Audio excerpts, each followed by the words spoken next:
अनाधिकृत व बेकायदेशीररित्या सुरू असलेल्या मंगल कार्यालयाविरोधात बहुजन हक्क अभियान महाराष्ट्र राज्य संघटनेचं आंदोलन.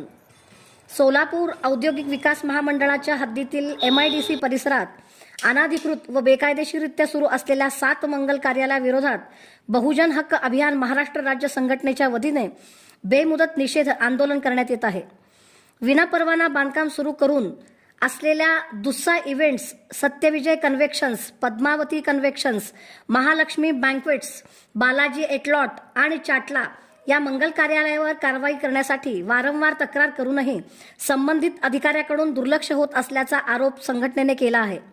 बेकायदेशीर कृत्यांना पाठीशी घालणारे प्रादेशिक अधिकारी शिवाजी राठोड व संबंधित कर्मचाऱ्यांवर कारवाई करून 7ही मंगल कार्यालय बंद करण्यात यावीत या मागणीसाठी आंदोलन सुरू असल्याची माहिती शहर कार्याध्यक्ष मोहन थळंगे यांनी दिली. संस्थापक अध्यक्ष दयानंद बनसोडे यांच्या नेतृत्वाखाली झालेल्या या आंदोलनात संघटनेचे पदाधिकारी व कार्यकर्ते मोठ्या संख्येने उपस्थित होते.